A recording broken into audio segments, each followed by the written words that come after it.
casings. Our guy was using a revolver, old school, reliable, no evidence left behind for us to find in the dark. Dale turned his gaze toward the living room, where the muffled sounds of sobbing came from behind a closed door. He hated this part. The death notification was a misnomer. Usually, they already knew. What he had to do now was the extraction, pulling the truth out of a heart shattered into 1,000 pieces. Chapter 2. The Pharmacist's Burden. Mrs. Yuen was a woman of quiet dignity, now drowned in a sea of grief. She sat on the edge of a floral-patterned sofa, her hands trembling so violently she had to lace them together. "I'm sorry for your loss, Mrs. Yuen," Dale said, his voice dropping an octave, becoming the comforting anchor she needed. "I need to ask you about Franklin. Tell me about his work." She looked up, her eyes red-rimmed. He was a good man. He came from China with nothing. He worked 18 hours a day to buy those pharmacies. He wanted to help people. "In Carson?" Dale asked gently. "Yes, it is. A difficult neighborhood. But they loved him there. They called him brother. He was one of them." He understood what it was like to arrive with only a dream and a pair of tired hands. As Dale listened, the picture of Franklin Yuen began to sharpen. He wasn't just a pharmacist.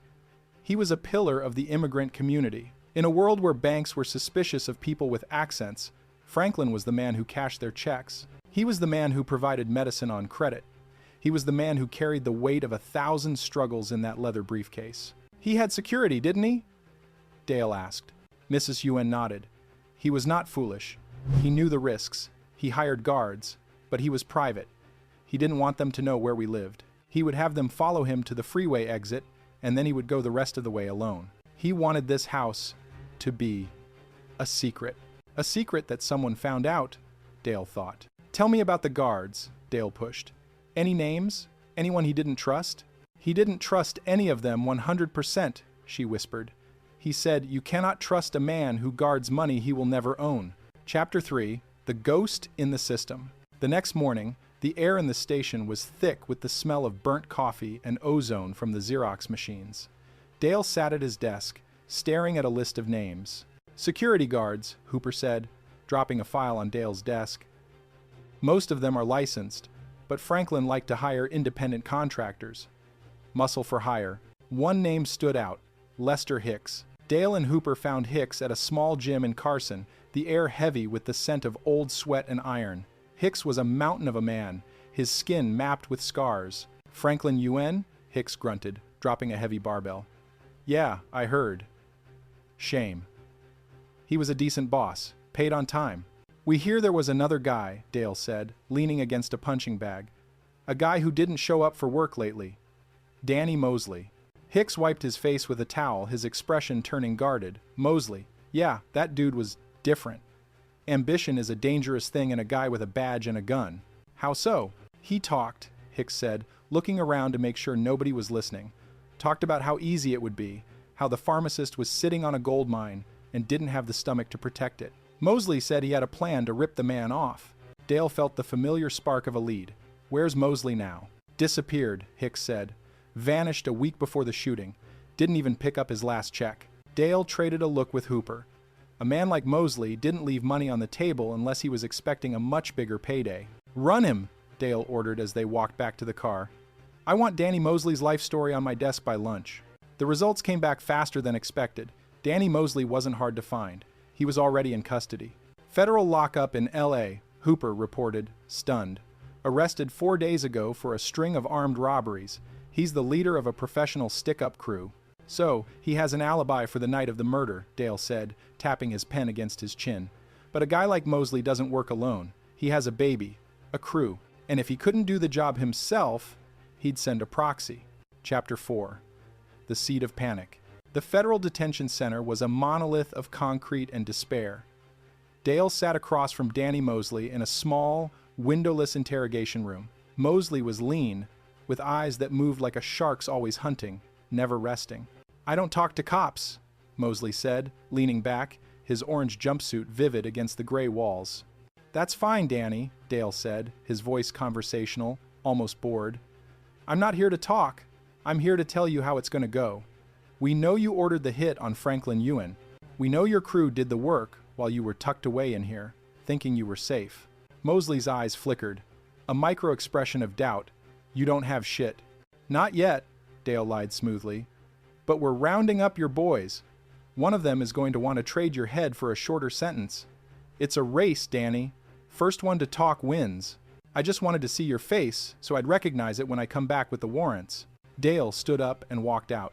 He didn't look back. You think that worked? Hooper asked in the hallway. He's a predator, Dale said. Predators hate being the prey. He's in a cage with nothing to do but think. He's going to get nervous. And when he gets nervous, he's going to call home. They put a tap on the jailhouse phones.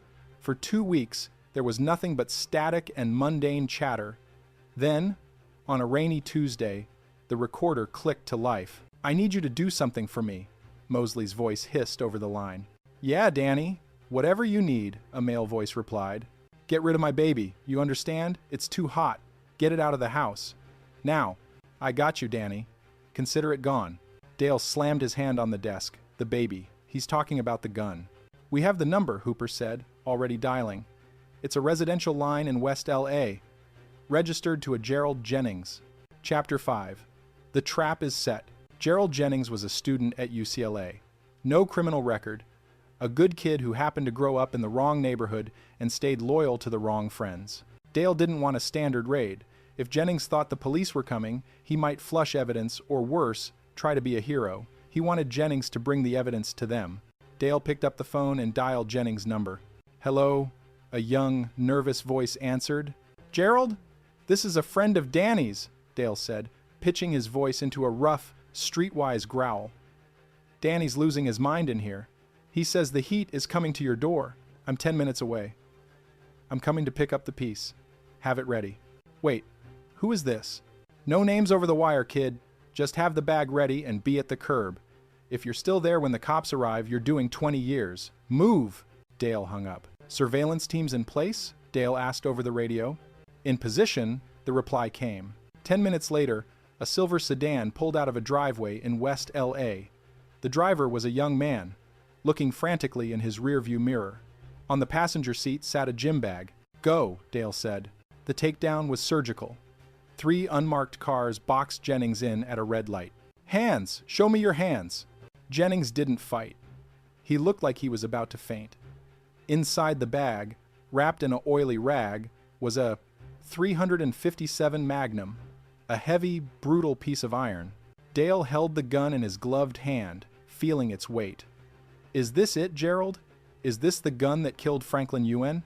Jennings was shaking so hard his teeth were chattering. I just kept it for him. I didn't shoot nobody. I swear. We'll see, Dale said. Ballistics will tell the story.